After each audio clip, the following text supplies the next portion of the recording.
वो जो एलिमेंट्स थे उन एलिमेंट्स को जो हमने जिस सीक्वेंस में लिखवाया था उसी सीक्वेंस में एक नंबर होता है, उसको एटॉमिक नंबर बोल देते हैं। एटॉमिक नंबर का मतलब क्या है कि किसी भी एलिमेंट के अंदर प्रोटॉन्स कितने हैं, नंबर ऑफ प्रोटॉन्स कितने हैं, उसको हम एटॉमिक नंबर बोलते हैं। तो देखिएगा मैं एक बार दोबारा से वही चीज़ लिख रहा हूँ और उसी की हेल्प से अब हम आयन समझेंगे कि कैटायन क्या होता है और एनायन क्या होता है। तो जैसे हम ना यहाँ पर चाहे तो आप लिख लीजिए, नहीं तो आपको मैंने वैसे लिखवा रखा था, मैं यहाँ पर लिख रहा हूँ एटॉमिक नंबर।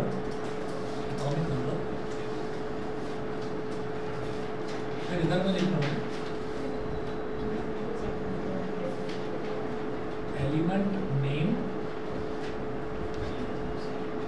फिर इधर हम लिख रहे हैं सिंबल। फिर इधर लिख रहे हैं हम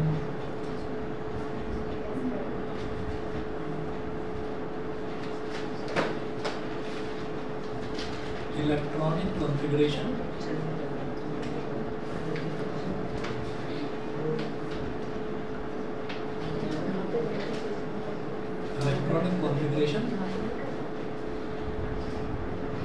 और इधर लिखेंगे उसकी वैलेंसी। ठीक है, इधर लिखेंगे वैलेंसी। तो अब जरा देखिएगा, लाइन से लिखते हैं जितने भी एलिमेंट्स हैं। तो हम ना 20 एलिमेंट्स जो हैं वो देख लेंगे, शुरुआत के जो 20 एलिमेंट्स हैं, क्योंकि और बहुत सारे एलिमेंट्स हैं वो हमारे उतने काम के हैं नहीं, है ना। तो 20 एलिमेंट्स देखेंगे। तो जैसे एटॉमिक नंबर है तो एटॉमिक नंबर यहाँ से स्टार्ट करेंगे 1। Element name is hydrogen.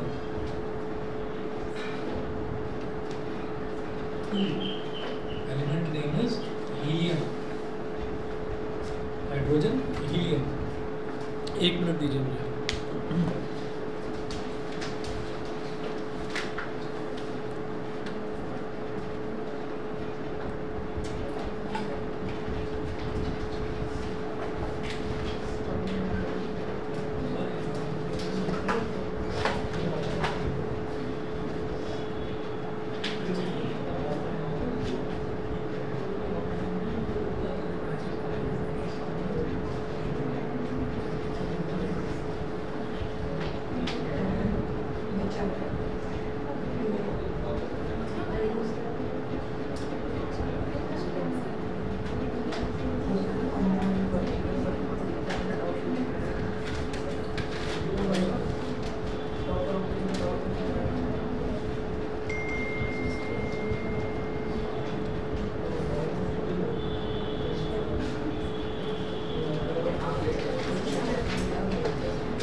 हाँ जी, देखिएगा। तो ये जो है सबसे पहले हाइड्रोजन है, हीलियम है, और इसको किस तरीके से याद करेंगे वो देखिएगा। Hydrogen, helium,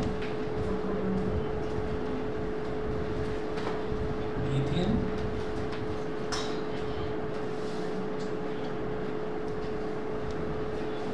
beryllium, boron, carbon,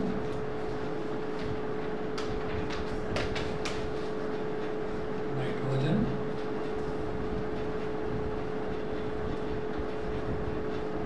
oxygen,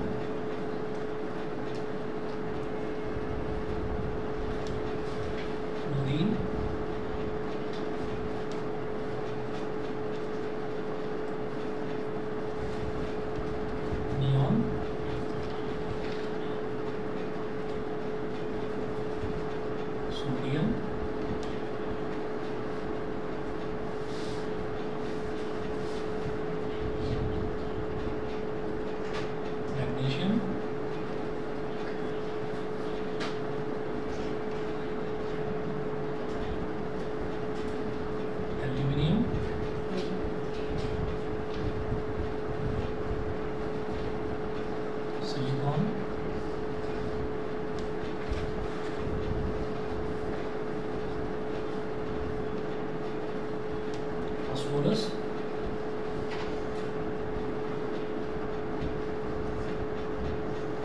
sulphur,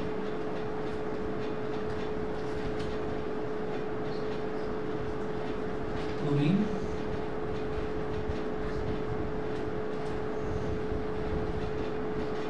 argon,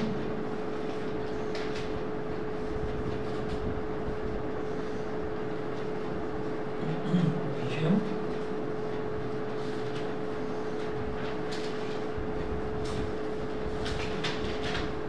और कैल्शियम। ठीक है,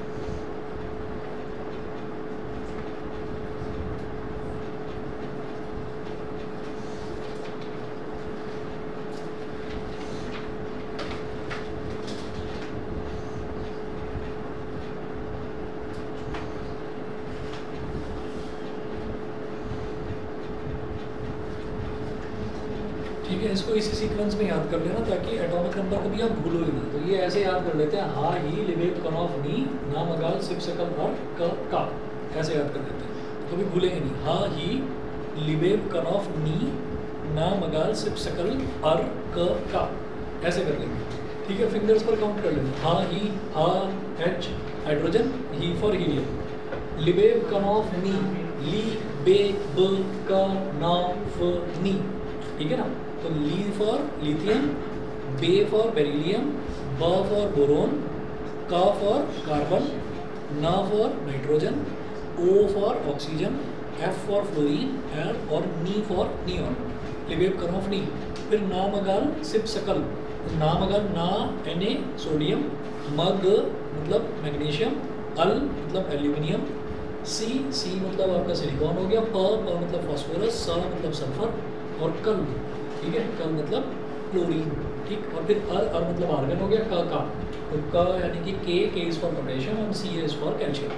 तो इस तरीके से आप याद कर लीजिए। और ये जो 20 हैं, ये 20 आप कभी भूलेंगे नहीं, इसी सीक्वेंस में याद करेंगे तो आप काउंट कर लोगे। अगर कभी किसी ने पूछ भी लिया कि भाई कौन सा है, तो फिर आप काउंट करोगे कि अच्छा ह ही ली बे ब क न, अच्छा तो 8 हो गया फिर एटॉमिक नंबर ऑक्सीजन का। तो आप 1 2 3 4 सीक्वेंशियली याद करेंगे तो आप एटॉमिक नंबर को भी भूलोगे। ठीक है ना, तो ये तरीका हो गया इसको याद करने का। अब जरा देखते हैं कि इनका इलेक्ट्रॉनिक कॉन्फ़िगरेशन क्या होता है। तो हमने ये देखा था कि जब भी हम इलेक्ट्रॉन्स की बात करते हैं, तो जैसे ये इनका ये तो सिंबल हो गया, सिंबल के बाद में ये शुरुआत में लिखा हुआ है इनका एटॉमिक नंबर। तो एटॉमिक नंबर का मतलब क्या होता है कि इनके अंदर प्रोटॉन्स भी इतने ही हैं और इनके अंदर इलेक्ट्रॉन्स भी इतने हैं। तो जो नंबर ऑफ प्रोटॉन्स होता है और नंबर ऑफ इलेक्ट्रॉन्स होता है वो जनरली इक्वल होता है।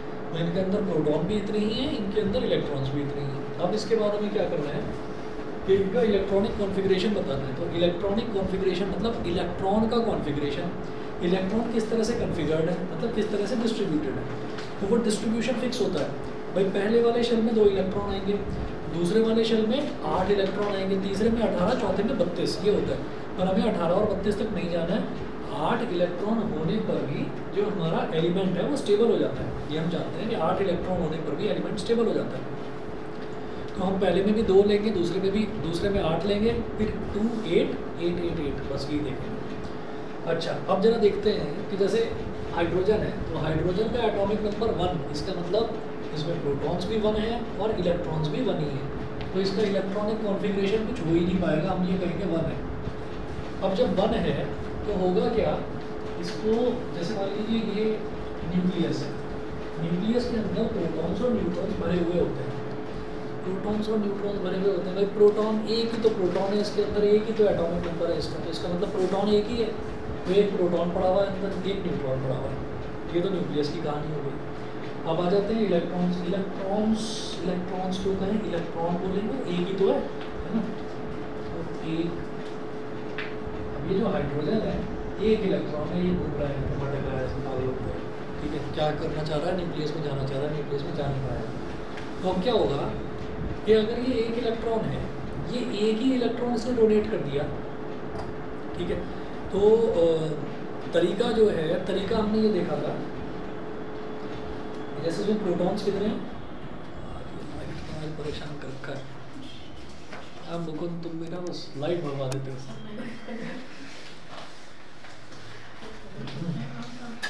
तो आप ये देखिए जैसे प्रोटॉन्स हैं, तो प्रोटॉन्स जो भी एटॉमिक नंबर है वही प्रोटॉन्स के इक्वल, नंबर ऑफ प्रोटॉन्स के इक्वल है। तो प्रोटॉन कितने हैं, एक प्रोटॉन है।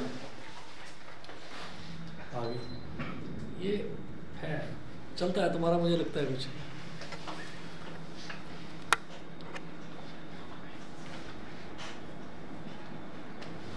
चलिए, तो प्रोटॉन, नंबर ऑफ प्रोटॉन्स हो गया एक, और जो इलेक्ट्रॉन्स हैं, इलेक्ट्रॉन्स भी इसमें एक ही है ना, एक ही इलेक्ट्रॉन है।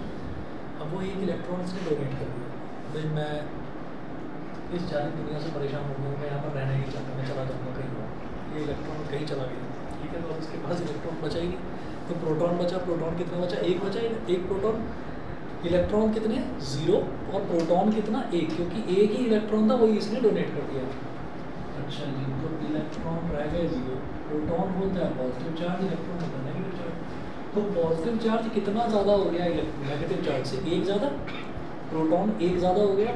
तो इसका मतलब इसकी जो वैलेंसी है उसको हम बोल देंगे 1+। लिखना मतलब अभी लिखना, बस जो मैं लिख रहा हूँ अभी बस इसे लिखा रहने दो, यहाँ तक लिख लिया वो ठीक है, ठीक है। अब ये हो गया।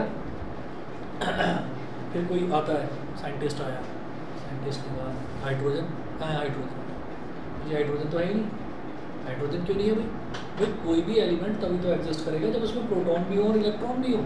तो वो तो ख़त्म हो गया, ये ख़त्म कैसे हो गया, डोनेट कर दिया, वो चला गया दुनिया छोड़ करके, मैं नहीं रहना चाहता यहाँ पर, एक इलेक्ट्रॉन है, मेरे को प्रोटॉन नहीं मिलकर दे रहा, ठीक है। कोई साथी भी होता ना जो चक्कर काट रहा होता, तो भी मेरे को तसल्ली हो जाती कि चलो मेरे जैसा एक और भी है, पर कोई मेरे जैसा है नहीं, तो मैं चला गया।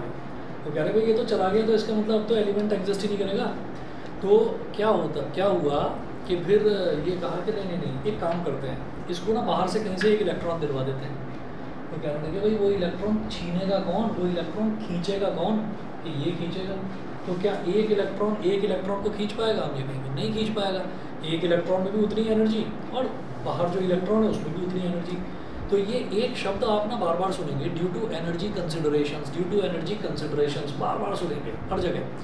एनर्जी कंसिडरेशन का मतलब यही है कि कितने इलेक्ट्रॉन्स को खींच पा रहे हैं। नहीं खींच पा रहे हैं तो इसका मतलब वो एक्सेप्ट नहीं करेंगे, वो डोनेट कर देंगे। तो जो हाइड्रोजन है, हाइड्रोजन के बारे में रिसर्च चलती रही 100 साल बीत गए, हज़ारों साल बीत गए, और आज की तारीख में भी आ गए, आज भी रिसर्च ही चल रहा है। हाइड्रोजन के बारे में ये कहा गया कि नहीं, कैसे भी अरेंजमेंट करवाओ और एक इलेक्ट्रॉन दिलवा दो इसको। तो एक इलेक्ट्रॉन इसको दिलवा दिया तो 2 इलेक्ट्रॉन हो गए। तो इलेक्ट्रॉन कितने हो गए, 2 इलेक्ट्रॉन 2 हो गए।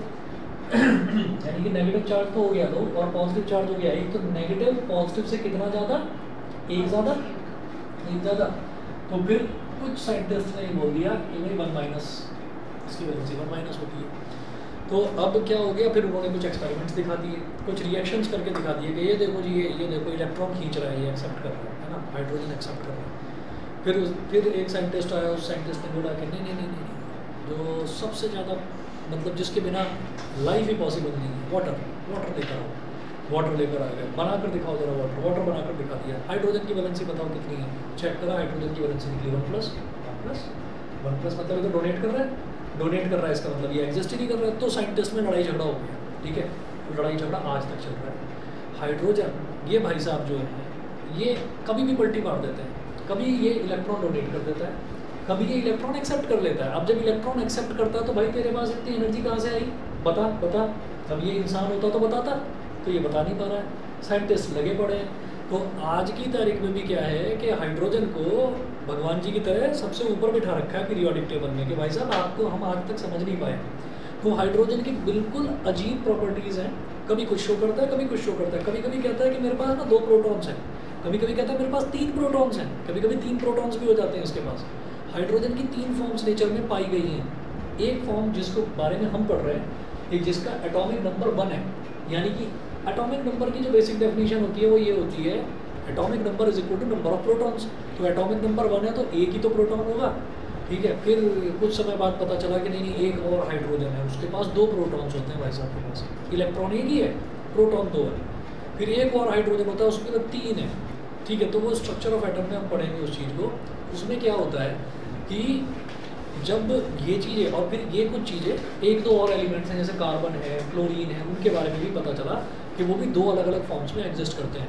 उनको बोलते हैं आइसोटोप्स, सुना होगा शायद ये शब्द आइसोटोप्स, ठीक है। तो पहला आइसोटोप जिसमें एक प्रोटॉन है उसको बोलते हैं प्रोटियम। हाइड्रोजन का भी नाम है फिर प्रोटियम, कि भाई एक प्रोटॉन वाला हाइड्रोजन, कि हाँ जी हाँ, अच्छा तो प्रोटियम की बात कर रहे हैं। अच्छा 2 प्रोटॉन वाला हाइड्रोजन ड्यूटेरियम, 3 प्रोटॉन वाला हाइड्रोजन ट्रिटियम। तो हाइड्रोजन जो है वो कभी किसी एलिमेंट के साथ जुड़कर एसिड बना देता है, कभी किसी के साथ जुड़कर एक न्यूट्रल कंपाउंड बना देता है, कभी कार्बन के साथ जुड़ता है तो हाइड्रोकार्बन बना देता है। तो हाइड्रोजन